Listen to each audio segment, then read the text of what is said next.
रहीम अस्सलाम वालेकुम viewers. Expose the disease में आप सब लोगों को एक बार फिर से वेलकम। काफ़ी फ्रेंड्स ने कहा, कमेंट सेक्शन में कहा कि एड्स पर वीडियो बनाया जाए और मैं ख़ुद काफ़ी दिनों से इस बारे में सोच रही हूँ। तो चलिए, HIV और एड्स में क्या डिफरेंस है, एड्स और HIV क्या है, आज हम इस वीडियो लेक्चर में डिस्कस करेंगे। देखिए, HIV जो है ना, इसके रिलेटेड आज हमारे कॉलेज में एक कैंपेन हुआ। बहुत सारे डॉक्टर्स ने पार्टिसिपेट किया कि हम HIV के पेशेंट जो एड्स के हमारे पास आते हैं तो हम उनका ट्रीटमेंट कैसे करते हैं और कैसे अपने आप को सेव रखते हैं, वो सब मैं आपको इस वीडियो लेक्चर में बताऊंगी। ये बहुत ही इम्पोर्टेंट वीडियो लेक्चर होने वाला है, हमसे एंड तक कनेक्टेड रहिए। देखिए, सबसे पहली बात तो HIV है क्या। देखो, HIV जो है ना, ये एक वायरस है। ठीक है, HIV क्या है, ये एक वायरस है। ठीक है, पहले ये वायरस थी, ये मोंकी में ये वायरस मौजूद थी। ठीक है, मोंकी में 1985 में मोंकी से ये वायरस डिस्कवर हुआ। ओके, मोंकी से इंसान में ट्रांसफ़र हुआ। ऐसा माना जाता था कि एक इंसान था, वो मोंकी के साथ बहुत ही टाइम स्पेंड करता था। हाँ, तो उसको मोंकी से HIV वायरस हो गई। उसके बाद धीरे धीरे इस वायरस ने कम्प्लीटली इंसानों में ट्रांसफ़र का जो सिलसिला है वो कंटिन्यू हुआ। ठीक है, मोंकी से जो ये वायरस है ये ह्यूमन में, इंसान में आया HIV वायरस। अब HIV वायरस के सिम्टम्स क्या हैं देखें। इसमें हमें फीवर होगा, हेड एक होगा, मसल्स में हमारे दर्द होगा, स्किन रैश हो गया, हमारे स्किन में रैश हो जाएगा, सोर थॉट, हमारा गला जो है वो ख़राब होगा, पेनफुल माउथ सोर हमें होगा, स्वेलिन लिम्फ नोड सोर, स्वेलिन ग्लैंड्स। अच्छा, हमारे लिम्फ और ग्लैंड्स स्वेलिव होती है। देखिए, एड्स के HIV के साथ हम एक नॉर्मल लाइफ गुजार सकते हैं। जी हाँ, बिल्कुल, HIV के साथ हम एक नॉर्मल लाइफ गुजार सकते हैं। जैसे कि हम डायबिटीज़ मेलिटस में एक नॉर्मल लाइफ स्पेंड करते हैं। तो एड्स क्या है, कॉन्स्टेंटली अगर किसी को HIV वायरस हो जाए, कॉन्स्टेंटली उसे ये बात पता ना चले कि उसे HIV वायरस हो गया है, तो उसका HIV वायरस 10 सालों के बाद, 8 से 10 सालों के बाद, ठीक है, उसका जो HIV वायरस है वो कन्वर्ट होता है एड्स में।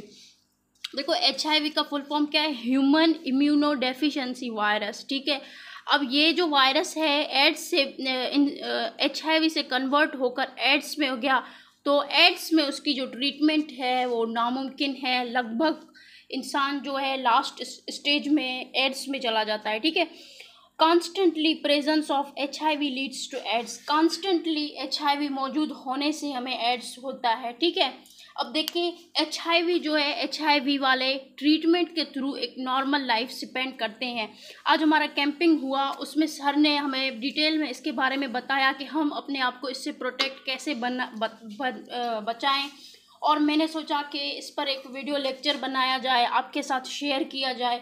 अच्छा, तो HIV का जो ट्रीटमेंट है, उस ट्रीटमेंट के थ्रू हम एक नॉर्मल लाइफ स्पेंड कर सकते हैं। ऐसे बहुत सारे डिजीज़ हैं जो हमें होते हैं, जिसके ट्रीटमेंट के थ्रू हम नॉर्मल डिजीज़। देखिए, जो मोस्ट इम्पोर्टेंट थिंग है HIV के रिलेटेड, अगर किसी को HIV हो गया तो हमारा मुआशरा उसे एक्सेप्ट नहीं करता।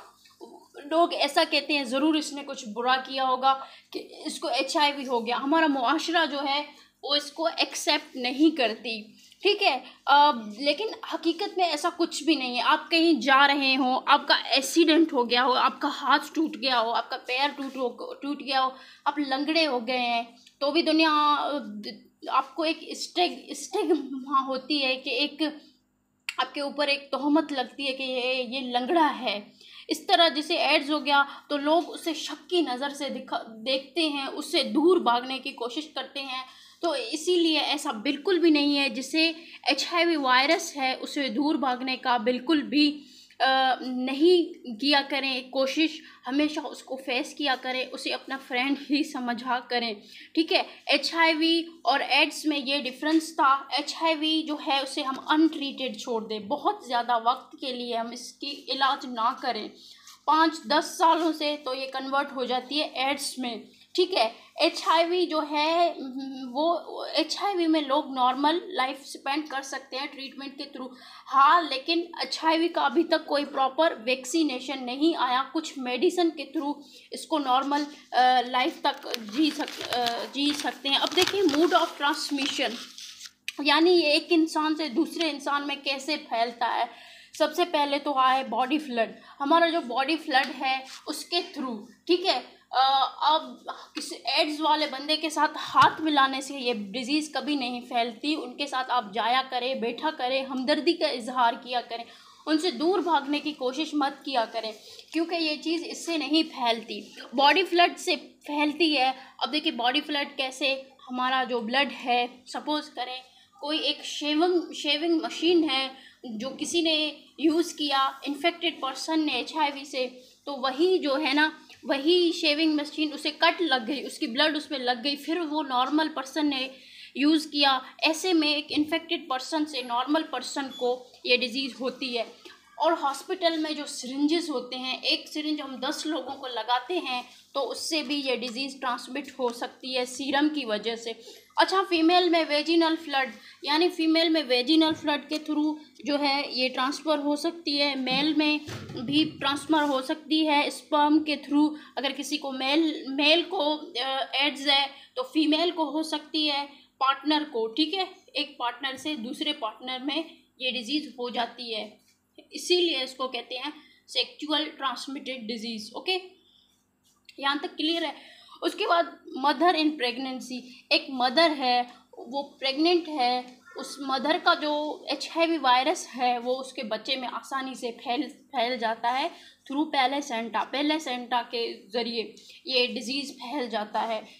एड्स पर आज हमारी कैंपिंग में बहुत ज़्यादा बात हुई, उसमें जो सर ने हमें बहुत ज़्यादा कहा कि हम साइकोलॉजिस्ट भी रखते हैं अपने हॉस्पिटल में, क्योंकि वो हमारे जो पेशेंट हैं उसको मेंटली उसकी टारगेट कर सकें कि वो अपने डिज़ीज़ के रिलेटेड क्या सोचते हैं, ठीक है, वो अपने डिज़ीज़ के रिलेटेड क्या सोचते हैं। तो ये HIV और एड्स था। देखिए एड्स इस तरह फैलता है, आप अपना प्रोटेक्ट कैसे कर सकते हैं।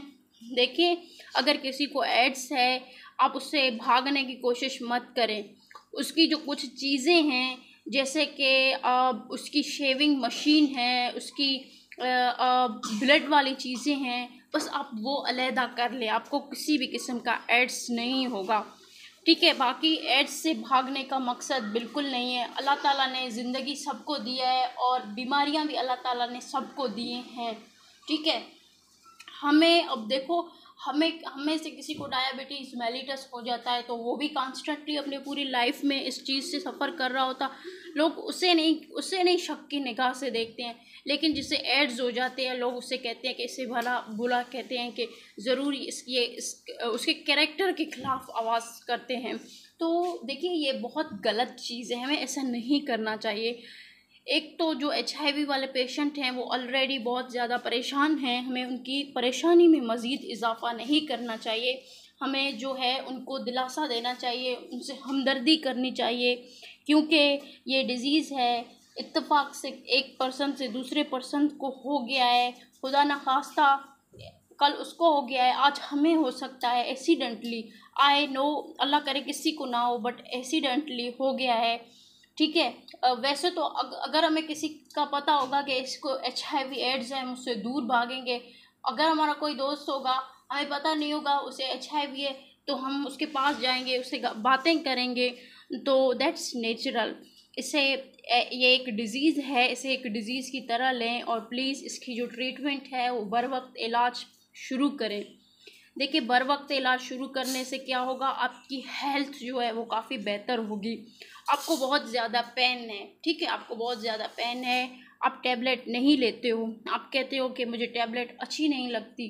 देखिए क्या क्या जो हमारा मील है, जो खाना हम खाते हैं, वो भी तो हमारी एक किस्म की टैबलेट है, हमारी बॉडी को एनर्जी देती है, और हम टैबलेट नहीं लेते, कहते हैं कि ये अच्छी नहीं है। देखिए जो हमारा पेन है उससे तो बुरा टैबलेट नहीं होता ना, तो बेहतर यही रहेगा कि जो भी है वो अपना ट्रीटमेंट टाइम पर स्टार्ट करे और एड्स और HIV जैसे ख़तरनाक बीमारी से अपने आप को महफूज रखे। अब ये 1985 में डिस्कवर हुआ था एक मंकी से। एक मंकी था, उससे ये इंसान को लगा, फिर उससे उसके घर वालों को हुआ, फिर वो स्कूल में गए, इस तरह ये ट्रांसमिट होता गया। आज दुनिया में बहुत सारे एड्स के मरीज़ हैं। इंटरनेशनली एड्स डे जो है वो भी सेलिब्रेट किया जाता है। इन पेशेंट को साथ इजहार यकजहती करने के लिए इंटरनेशनल एड्स डे भी सेलिब्रेट किया जाता है। जो मोस्ट इम्पॉर्टेंट थिंग है एड्स के बारे में वो है कि हम लोगों को अवेयर करें इस बारे में कि ये डिज़ीज़ ऐसे फैलता है, इस डिज़ीज़ के ये साइड इफ़ेक्ट हैं, इसमें ये नुकसानात हैं, हम ट्रीटमेंट करा के लाइफ अपनी आसानी से गुजार सकते हैं।